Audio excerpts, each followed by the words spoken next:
Welcome to another weekend here on the platform. It is our tradition to examine developments in the polity, and today's program will follow that course. My name is Sam Omashe. Organized labor will not cave in to pressure from the federal and state governments over a new national minimum wage. NLC has announced that it will commence a strike from November the 6th if its demand for 30,000 naira as minimum wage is not met. But the federal government is proposing 24,000 naira, while state governors say they do not have the resources for an upward review of the minimum wage. And the All Progressive Congress APC has less than 120 days before the 2019 general election to get its acts together. But the perpetual crisis within the party may prove a stumbling block to the party's desire to clinch more positions in 2019 elections. The primaries conducted by the party have widened cracks within many state arms, leaving in its trail dissatisfied party stalwarts. As with many people who are intelligent and who are sensitive. On the Big Talk segment, we bring you part 2 of my interview with Nobel laureate Professor Wole Soyinka.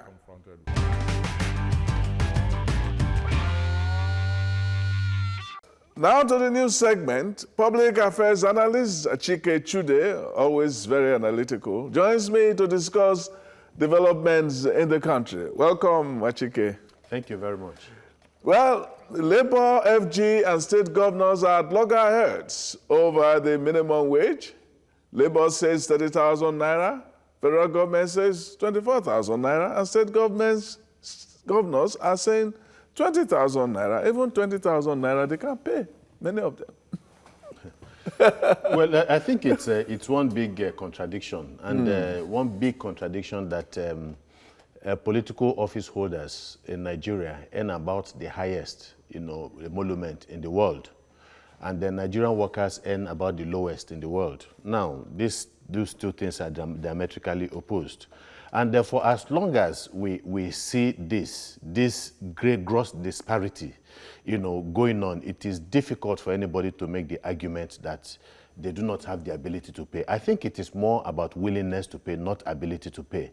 And it's very clear when you look at it. The fact that there are also other contending issues that Labour, in a way, has also refused to address. And for me, my own position has always been that Labour tends to want to shy away from political issues because they don't want to be labeled political. What was the political issue? Yeah, but because, for instance, the issue of even the emoluments, the issue of security votes are issues that Labour, under normal circumstances, if they had gotten their acts right, would insist, because ultimately it impacts negatively. Governors are not supposed to account for security votes. If you have so much money, stupendous amounts of money, every month, 500 million in some cases, 1 billion in some, maybe for some states, depending on how rich those states are, and they are not expected to account for it. Of course, these are things that came in with the military. And so, for as long as we have this disparity still ongoing, and then members of National Assembly are earning so much, and then you also have ministers. It was Shehu Sani that eventually confirmed what was an open secret to a lot of Nigerians, that these people were earning so much. But at least there was an imprimatur of officialdom by the time Shehu Sani made that revelation. And nobody said no. Nobody said he's a liar. No, exactly, because it was the truth. We know the kind of economy we operate in. We know no matter the arguments that people are making. Of course, was it not the Senegalese president that initiated a process where, from a, bicameral legislature, they were able to cut it down to unicameral. So one legislature. that is a reflection explain it. Some people don't know this bicameral is big grammar. One house, just like you have in the States. Yes, at the National Assembly. Such as you have in the States. Yes, we have the state houses of assembly. It's just one house. They make all the laws and so on, concerning the state.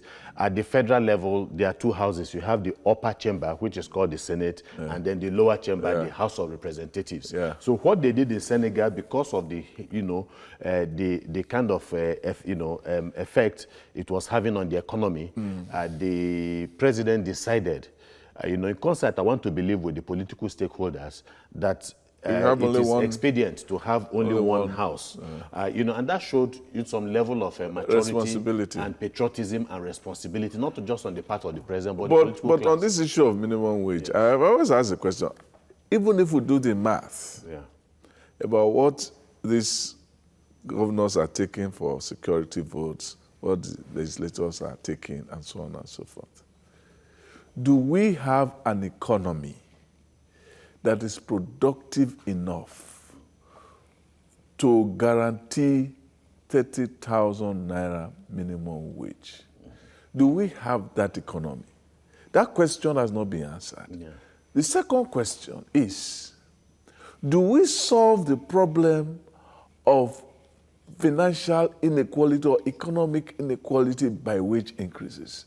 Does wage increase help the worker, or a responsible economy that will create productivity so that the worker himself can enjoy the abundance of an economy rather than just a fleeting and illusory increase in salary? These are legitimate questions, and we can't take that away from you. These are legitimate questions, really. But the reality is, again, and that goes to the heart of governance. What is governance? What is the responsibility, or what are the responsibilities of the political class, of the politicians, and so on? Why do they get to government? Why do they come to power?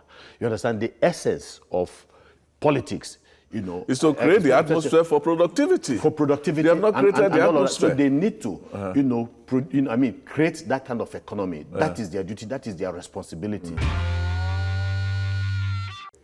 The primaries conducted by the All Progressives Congress have left a sour taste in the mouth of many, and if the mess is not handled, it could cost the party greatly at the next year's general election. That is what he said.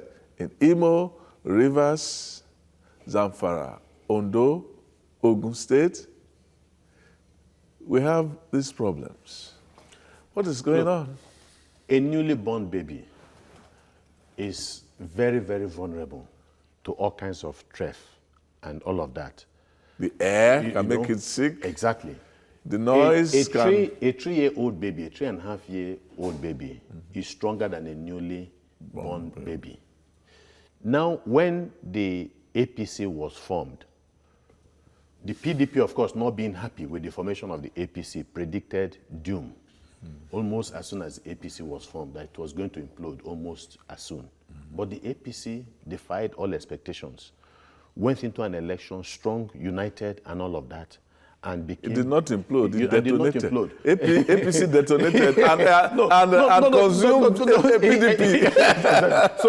So, they went into the election and came out victorious. And that was where the problem began, And so today, this is a 3-year-old or 3.5-year-old baby that is more vulnerable than the newly born baby. So what we're saying is this. It is very, very clear. So we have upturned, APC has upturned the logic of biology. Obviously, because you are looking at a situation where going into an election, the second election it will be going into after its formation, it should be much stronger. But the problems are caused basically by some governors.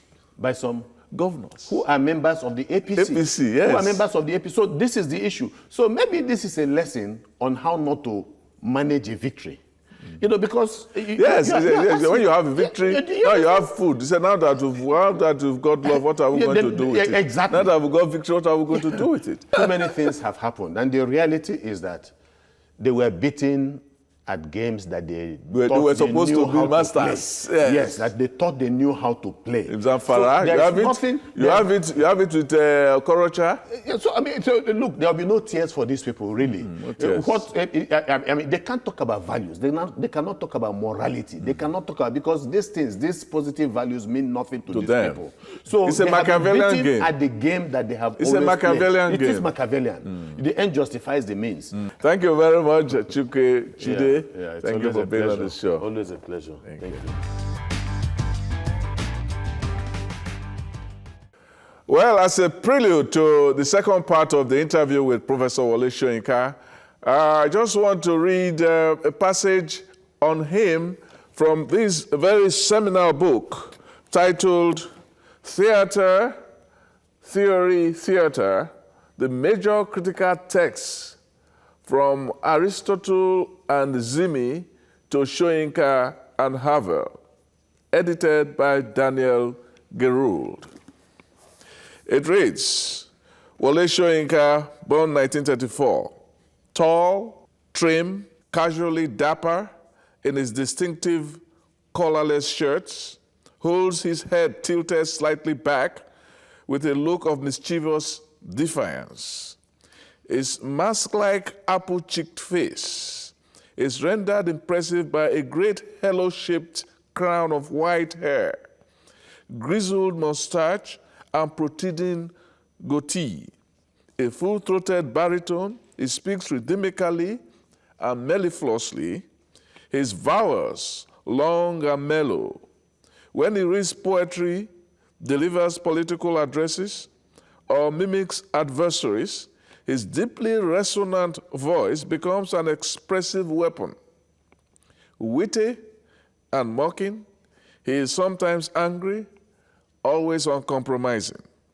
Whether playing himself or others, Soyinka is a consummate performer on the political platform and in the lecture hall, as well as on stage and in film. Down and out in Paris as a young student, he performed in bars for drinks while dreaming of a career as a cabaret singer-guitarist.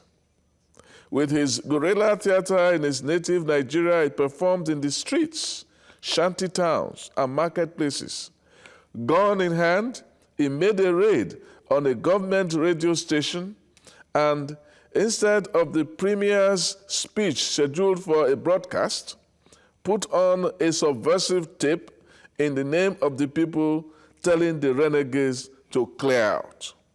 Soyinka has been a proponent and practitioner of two seemingly incompatible tendencies in modern theater: mythopoetic drama and revolutionary agitprop. A social activist as well as a multi-talented artist, he combines the roles of playwright, actor, director, producer, and manager with those of poet and novelist.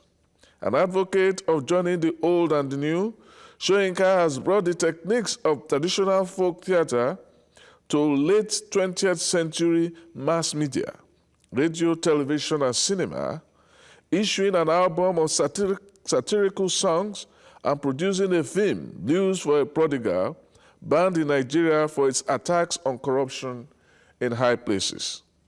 In confronting the problem of national identity in post-colonial Africa, the playwright unmasks the mechanisms of power that operate according to their own laws regardless of ideology, or the quote, the color of the foot, unquote, that wears, quote, the oppressive boot, unquote. For opposing the state during the Nigerian Biafran Civil War, Soyinka was arrested, tried, and acquitted, then rearrested and held without a trial for more than 2 years, 21 months in solitary confinement. On his release in 1969, he went into exile in Europe and America, but after returning to Nigeria in 1976, the playwright soon took up political theater again, organizing a guerrilla theater company that satirized corrupt state power and the abuse of civil rights.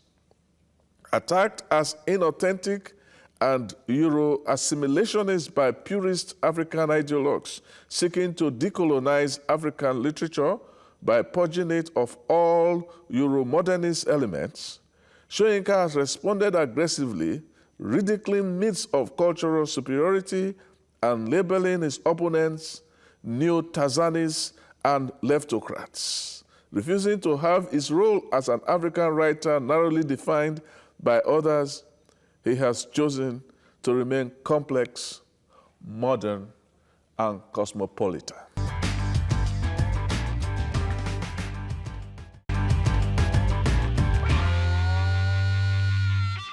Welcome to Big Talk. Last week we had a conversation with Nobel laureate Professor Wole Soyinka. This is part 2. Welcome, sir. Thank you. Now, I will, given over the years you've met some of the like avatars or big names in Nigeria history. I will read some of them. I want you to make some comments on them. One of them is Ojukwu. Benefit of hindsight. How would you characterize him now? I once described him as something fop, very self-conscious about appearance, about his comportment. It's foppish. Yes, foppish. And therefore devoting more mental energy so satirical to appeal. Thank you very much. Than to real issues. Well, he became, as with many people who are intelligent and who are sensitive, the relationship between that, that ego-centeredness changed when he found himself confronted with a real, life and death crisis, not just for himself, for his own people, He changed. I met him a couple of times. And I even traveled, when he was in exile, I traveled to Ivory Coast to talk to him when we found he was planning to come back and join what we considered the most reactionary of all the parties. Yes. I went and visited him, with friends. Yes, that's right. He said, "What do you think you're doing?" And we had a very, good discussion over dinner and so on and so forth. And he explained himself. I didn't accept his argument, no, but at least he put forward, quite acceptable and reasoned position to explain what he was trying to do. And then after a few years ago, I had a lengthy interview with him for the BBC. It was on the anniversary, it was in this program called My Journeys. Okay. Journeys. Yeah. And they would invite people who made interesting journeys. Yes. And, of course. and so I was invited to retrace that journey, which I made across the lines to see Ojukwu. Yes. And it was very revealing. And we had a long discussion. And I had a long discussion with Gawon also, all those who were involved in the beginning of this. And with some of the veterans, some of the amputees. It was a very, comprehensive visit. And at a certain point in our discussion, I asked him a question. And he said, "All right, I'll answer it. But turn off that machine first. This is off the record." Yes. And he made some very startling revelations. There were just about four of us there. One of his aides, and of course the UC team, which it's unfortunate I cannot reveal, that what we turned off the mic for. Yeah. But it also opened up a side of him which I hadn't known before, and enriched even my understanding of the events that led to the Civil War. There's nothing new which is said, but put in a certain context, you could see his line of thinking. And then I put a question in which he didn't mind answering on record, Yes. you know. I said, speak to me about this business. I said, there's a lot of Biafran, Igbo resentment against the West over what Awolowo was supposed to have said. Yes. And what exactly what transpired between the two of you? And he told me, and he said, you'll notice that I have never made any comment on this whole issue. He said, it's because many people didn't understand what we said between us, and I didn't want to reveal a lot of this. And then he spoke, and he said, that's why he said, look anywhere, I've never criticized Awolowo. Over the Civil War, I've never said anything negative about him. He said, because I was right inside and I know what sort of discussion we had. And he impressed me. This last interview which we had before his death, you know, he really impressed me even a lot more than before, because he revealed a number of things. And I saw also aspects of his thinking and how, frankly, he had matured over the years. Really, that was a testing ground for him. And generally, I think he came out of it, given the circumstances, of of his taking power, the decision taking, and so on. I think many of us couldn't have done much better. That's my overall assessment. Go on. Gowon, my good friend Gowon. Gowon is another person who, incidentally, who's grown in stature, in my view. Why is that? He took pains to go to Asaba. I remember I met the Asaba people, Dr. Edozie, I was received in council, and we discussed we discussed the massacre, we discussed what Gowon did. He went to Asaba, met the people, met the leaders, the Oba, everybody, and apologized to them. Not only apologized, but set up certain educational schemes to, as a kind of restitution, an attempt to really heal the wounds of that war. I was very sad that he didn't show up for the 50th anniversary of the Asaba massacre in last year. But we understood that he planned to come up to the last moment. And my feeling, when I see him, I'll ask him why he didn't come. My feeling is that these hardliners, dissuaded him at the last moment from coming, which was a great pity.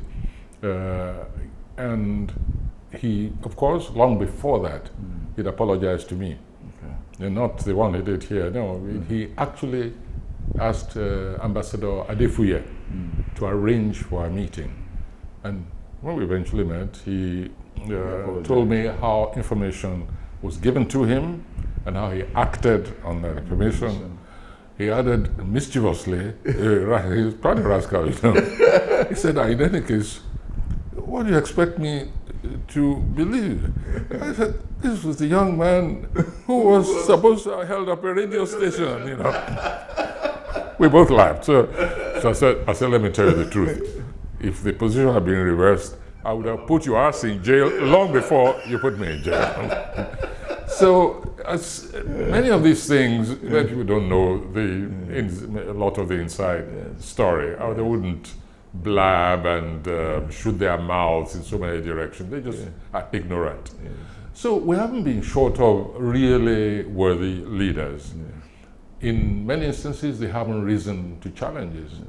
That's why one is disappointed with the present president of this country, that he had the advantage of being able to build on the mistakes of others.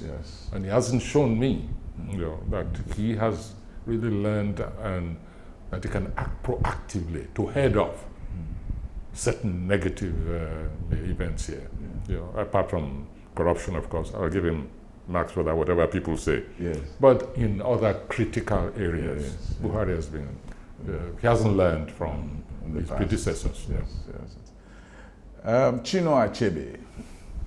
Yeah, my late friend, colleague, etc., etc. Yeah. Yeah, we were very, great colleagues. Yes. People misunderstand. I wasn't close to him, Yes. We weren't We know close, that, yeah. We were, in terms of pali. I remember the time Nobel came, I said the fact that somebody wins the European prize does not make him the Ashiwaju of African literature, and then you said, well, it was not your intention to be the whiff.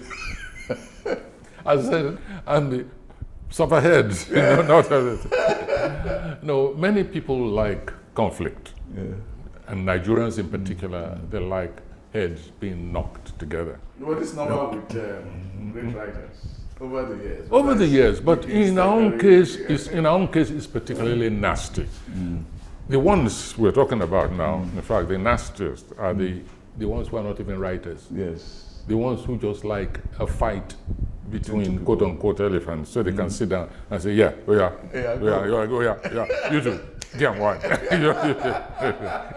And unfortunately, they control, they proliferate internet. They are the worms, I call them the maggots of internet. Yes. They're the worst. The Philistines, and they exaggerate the issue. I visited Chinua when he was, I was one of the earliest, I think, to visit him among the writers, when he went to Bard. Bard College. Yeah. Before Bard, he went somewhere. After Bard. I think you said you visited him. Was it after Bard when he went to the place he was at when he died? Brown. Yes. I was also in Brown there also. Everywhere. We interact like colleagues. Unfortunately, people think there should be rivalry between writers. And we're all different kinds of writers. Yes. So I don't know, I've never experienced any sense, I'm telling you the truth. I've never experienced any sense of rivalry because I'm content with what I'm doing, with creativity. Yeah. And who did I nominate for the Nobel Prize? I can tell you. The group, there are institutions which are entitled to, even before I and mine. Yeah. Mrs. Leopold Sédar Senghor, never any Nigerian, certainly not myself. Yes. These were the two whom I always believed should have got it. And there are people who resent me for that, who believe that I should have nominated. Why should I? And who are you to dictate to me my literary tastes? Yes. Why does it become a problem for you? I'm a consumer of literature. I'm a teacher of literature. And you're entitled to so aesthetic. I have the aesthetic, I have my values, and you come and criticize me. See, that is what creates problem seemingly between somebody like Chinua and myself. You shouldn't come to me and tell me, I even had a letter once. Let me tell you this, to show you the kind of, I had a letter once. There was another young writer from East Africa, who was being nominated for this prize at the time. And I got a letter furious about this. How dare he even aspire to that when people like Chinua Achebe are around. And I know that one of these is Wole Soyinka will do the right thing and nominate. I said, what is this? It's not my prize. It's not my father's prize. It's not my tribe's prize. A group of people in freezing Sweden got together, together with the maker of dynamite called Nobel, and decided to create prizes all over the place. Yeah. I mean, why should you take it on your head as if it's your private? You can dictate. I don't understand people, and that's when I get very, very patient and angry. And unfortunately, sometimes we too we speak out of turn. There was one time you described his writing. You said his writing suffered from unrelieved competence. Thank you. And he shot back. I was supposed to have in a review. Yes. You notice I don't review books. I stopped reviewing books decades ago. Because I just found the bad blood it created was too much. Yes, a lot of bad blood. Somebody did a criticism of Sobello, and somebody who was on Sobelo, so I saw him at the party, was half drunk, and he said, we read what you wrote about Sobelo. We are going to get you, even if it takes 10 years. No, I just decided I have enough conflict in my life. Yeah. The real conflict, meaningful conflict, to which I can dedicate hours. I'm not going to create another, have to undergo a conflict with my colleagues and so on, where I should have solace. That's when, decades ago, I just decided I'm not reviewing one more book. And I don't write blobs for anybody, because I found that once you've written one blob, you're expected to write 100 blobs. Yes. I don't write forwards and so on. So nobody wrote forward for me. Nobody, those who were, it was a publisher, who went and got blobs. I didn't invite him to do so. Yes. So I just stay out of that zone of conflict, because it makes me sad. People I should be going out with, drinking with, and so on and so forth. People have already created bad blood, not they themselves, between us. Yes. And I discover this later on, much later on. I say, oh, that's why there was this attitude which I noticed. Too late. And of course, I'm a very proud person. Yes. I'm not going to go to that person and say, that this is what happened. This what, it's your business. If you reacted with it that way, listen, I'm very busy. Obasanjo. All right, go ahead. What do you want to ask? Yeah, how do you think history will judge him? How do I think? History will judge him. I don't know, don't know. But there's something which somebody took up in our last encounter. Yeah. I was really surprised at that, which I would like to correct. Okay. The person wrote and said, I said that Obasanjo had no achievement, that I was asked, is there something positive that Obasanjo has done? And I said, there must be, but I can't think of one. And he decided to take that.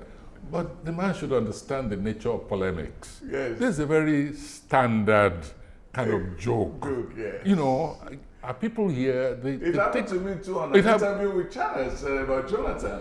They said, do you know anything, do you think of anything he has achieved? I said, you tell me. I can't think of one. You know, and this became a very big issue. That why was I so ungenerous, so mean? But that's the nature of polemic. Oh yes, yeah, he did something, but can't think of it. It's so. Let me use this opportunity to say, yes, history will judge Obasanjo fairly, because he's not without serious achievement.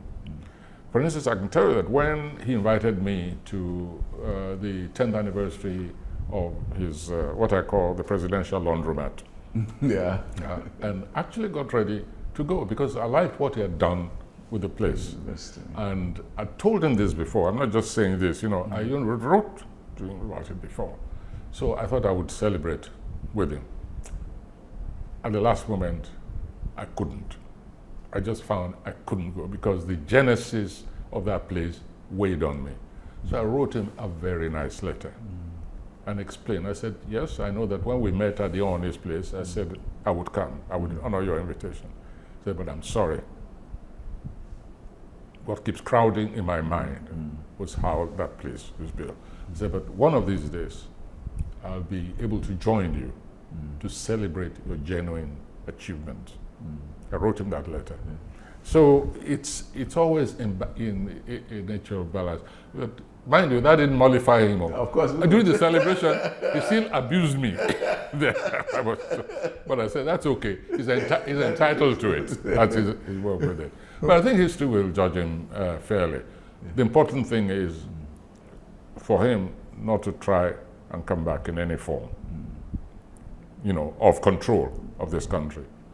Stay as a statesman behind the scenes, assist in making a genuine change so that we can be proud of what we leave behind eventually. But if you bring in the same, if you want to impose on this nation those who have been discredited, then there will be a fight.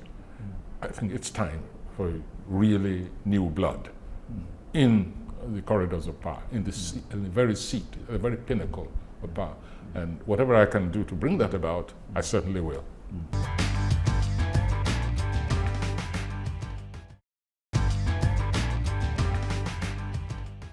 Now let's go back to the issue of restructuring. I had an interview with Nuhu Ribadu on this show, and he tried to explain the issue of the herdsmen and the farmers in terms of, a distinction in the Fulani ethnic group between the Bororo, the nomadic ones, and the pastoralists, and that these Bororos are actually the people involved in these killings. And he said we should not tar the whole of the Fulani with one brush, and that these people are different, and something has to be done to really bring this Bororo, as it were, to modernity, and that is the only way to do that. And he said we tried nomadic education at one time. It didn't really last long, and it had some fruits, but we didn't allow it grow, and so on. To restructure this country with that kind of problem would be a really far-reaching crisis, don't you think? Well, this is very glad you brought that up, because it's a pressing issue right now. It's not an issue. It's not just an academic issue. Anything which has to do with human lives, displacement. These are crimes against humanity. There's no other expression for it. Crimes against humanity have been committed. They've got to be very calmly analyzed, and various processes must go on simultaneously. Again, to go back to what we said about restructuring, people talking about one approach as if it's the only one, and that one is ignoring other approaches, whereas you're just emphasizing one because you happen to be talking about that approach. Yes. History comes into it, culture comes into it, even religion comes into it. Contemporary politics comes into it. The needs of society in terms of development, modernizing, all this come into it. But above all, over and above all, is the issue of human rights. Now, what's the first condition of human rights? It's the life. Yes. It's the entitlement to life.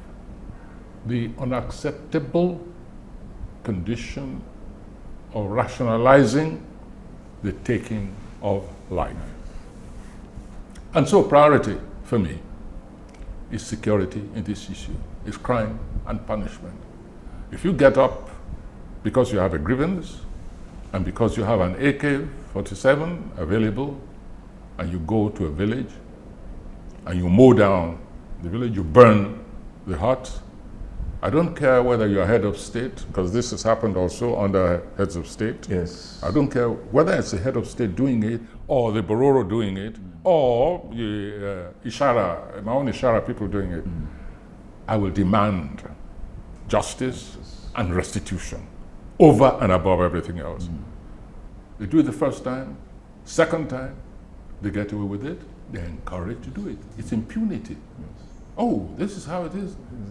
So we can get away Well, with I'm it. killing people here. People are talking grammar to explain why I'm killing people. Oh, well, I'll kill some more people. Yes, so You can speak more grammar. And so I agree with you, we must analyze the situation properly, and we must have a multi-directional approach. But you cannot have a head of state saying one day it's because of desertification. The next day, he's saying, oh, it's the mercenaries Coming from Libya, outside the country, from Gaddafi's place doing it. The next one, your Minister of Defense is saying, What else do they expect? when you if take you away block their the roads of the routes, yeah. cattle, then what else were people to do? And that person remains in cabinet. Then another one, that was formerly the Minister of Agriculture, Yes, who said, actually, we've done enough. we haven't been very nice to... No, we've done enough for the farmer, not enough for the herdsman. You see, when language like that is used, the problem is compounded.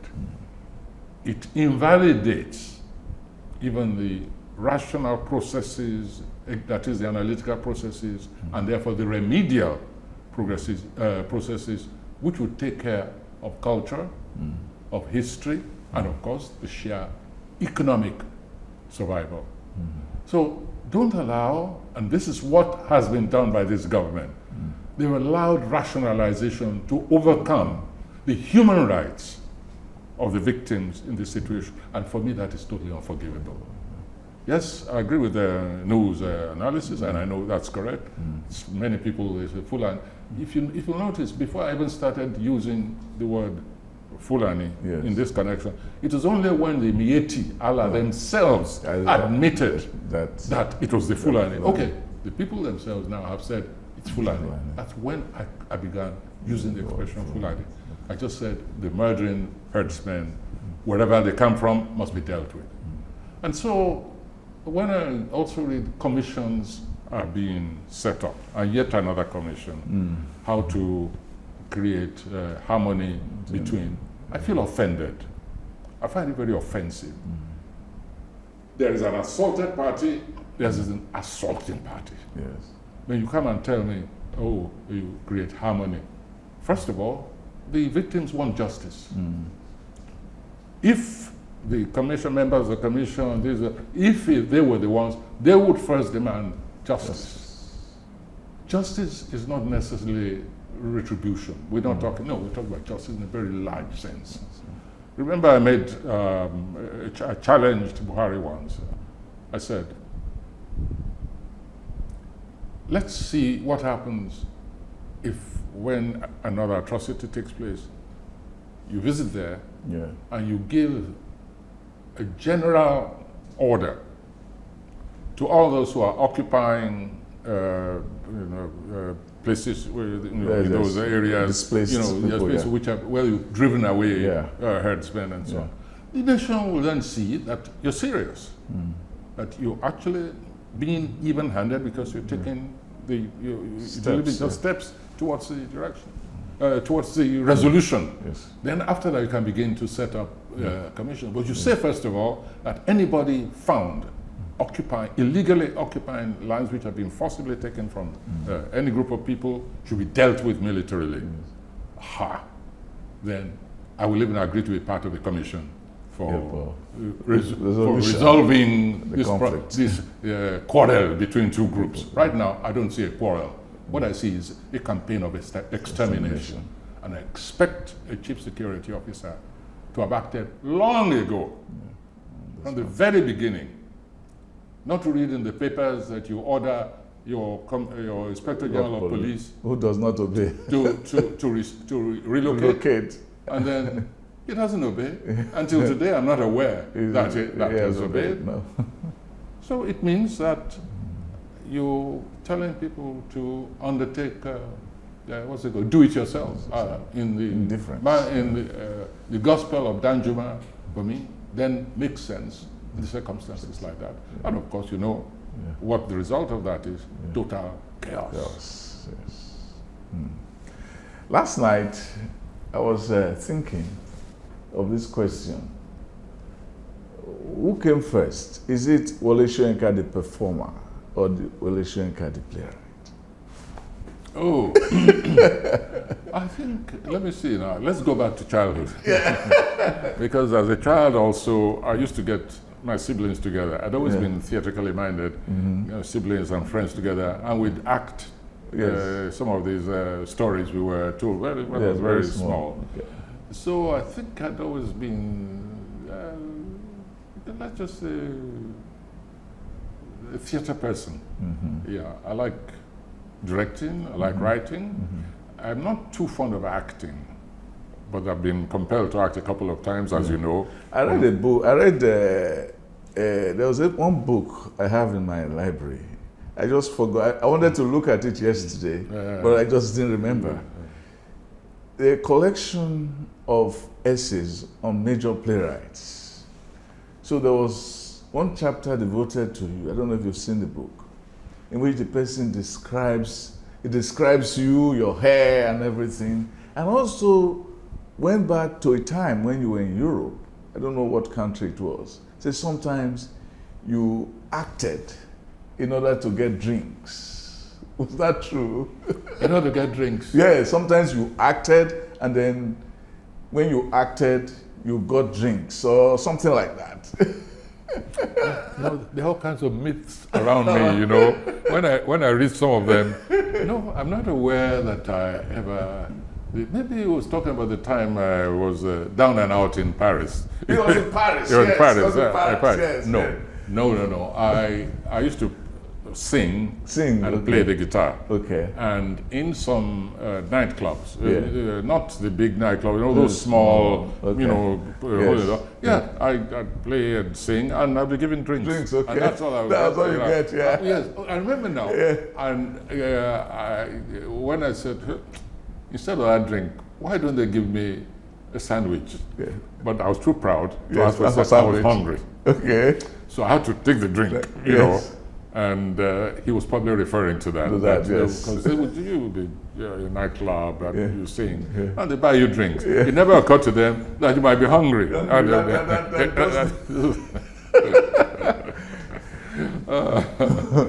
We've noticed, I had an interview with somebody, a broadcaster, editor and so on my show recently, in which was talking about errors in English language, and part of the problem was that sometimes we impose the syntax of our native language into English language, and then it creates chaos and so on. So they also referred to how it can really be done. You know, I referred to Death and the King's Horseman. Yes. And I also referred to your translation of where you said, I had a rapid dialogue with my feet, and so on, and so on. So I was wondering whether pedagogically, in teaching English in the early years, don't you think that it is important for us to try to see how we can liberate both the English language and our own syntax, so that when we speak it, we speak it creatively the way you have done it? Yes, I agree with you. I've always enjoyed language for me. I studied language, you know, not just literature. Yes. Language has always fascinated me, the articulation of ideas, you know. Even how did language begin, the process, and of course, language, how it's used in crisis situation, and how it's used in domestic, how it gets charged, you know, in different ways depending on the circumstances. And translating Ogbujode, for instance, try to get into the mind of this marvelous writer, Fagunwa, and how you use expressions, Yoruba expressions, which, you know, I was hearing for the first time. And I try to go into it and then seek and find, not the translation, but the equivalent circumstances happening in the different culture and how that culture would express it. And that's what's great about creative language.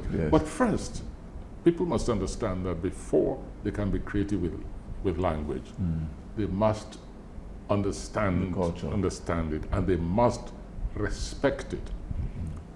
People here these days, and that's why many of our students fail language, because even their teachers don't understand, don't know the language, and they fail. And from top to bottom, from presidents, the way they mangle syntax, and the way they think they're not using it creatively, they're using it ignorantly. So anyway, they've got to learn, they've got first of all to teach these languages correctly, the way the owners use it.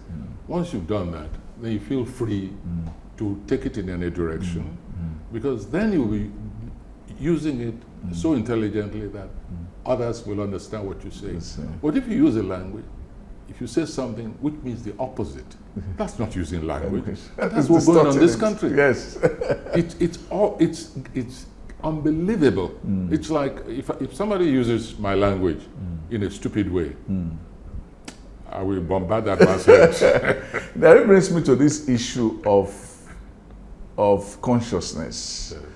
How, in this age where we have globalization and we have cultural conflicts, how is it possible for somebody in one culture to write effectively about another culture without reflecting alienation? Yeah, that's been the kind of arrogant approach of ethnologists, anthropologists who come into our society, they go into other societies, and they think they can penetrate and write about authenticity. deep issues and systems of that other society.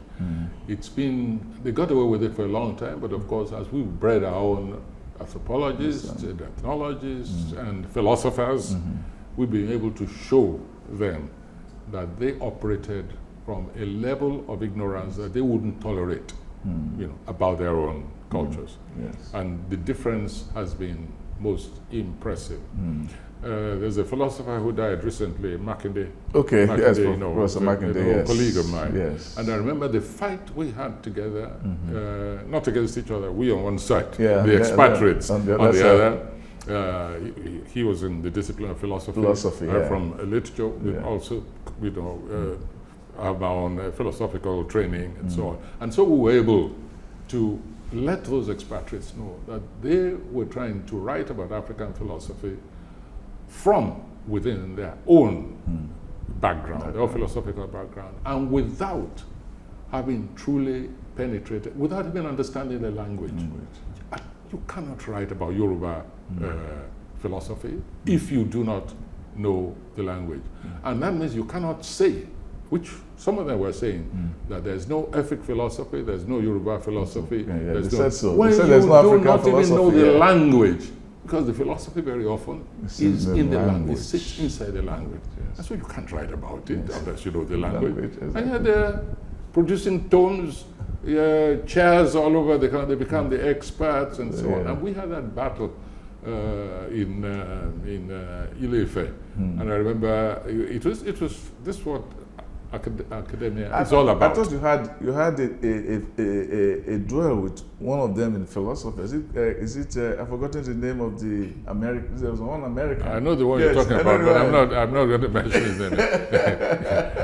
And somehow, because some of them, because they came from what they consider what is generally a progressive ideology, like Marxism, they feel that they can use Marxist tools to be authoritative about the philosophy of other societies. That's what Ife was. That's why Ife was so lively at that time. An atmosphere, in those days.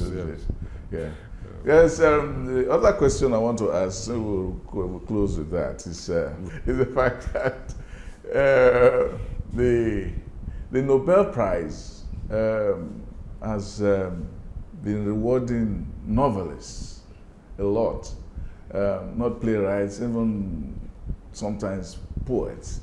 Are we in the age of the prose? Yes, it is very much the age of prose. It has been, and in any case, narrative, the plain prose narrative, is closer to human language, speak language. So it's one shouldn't resent that fact, but the academy had to be conscious of it, and from time to time, but not sufficiently. I was there quite recently. We discussed some of these issues, and I think but one thing, then they go overboard and go and award the Nobel Prize for a singer, a musician, simply because he uses. And I said, it's good to be adventurous, it's good to be radical, and so on and so forth. But my view is, let's have some equity. If you're going to start awarding the Nobel Prize for literature, for musicians, I'm going to bring Fela. Fela. No. Even Fela, I will compete with him. I'll bring my own. Because I've written numerous songs for my plays, Yes. both the song, the Yeah, lyric, lyrics, etc., yeah, etc. yeah. So the next time, Emmy Award, I want to hear Wole Soyinka nominated Nominated for Emmy Award. for Music Prize in Emmy African Award. Music. Otherwise, don't give our prize to any other discipline. Yes. But negotiate with them, say, every 5 years, you will give your music award to Yes. literary field, and then we too will do the same thing. And then we'll take in sculpture, we'll take in painting, Exactly. and so on and so forth. Let everything go. Let's dabaru everything. And, Thank you very much.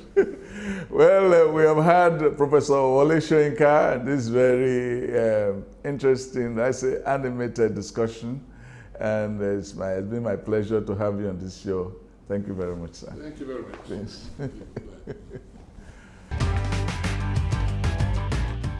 We deeply regret that comments within a column read on this program, titled Lalong vs. DeLong, first aired on September the 15th, was found to be insulting. We apologize as it was not intended to tarnish his image.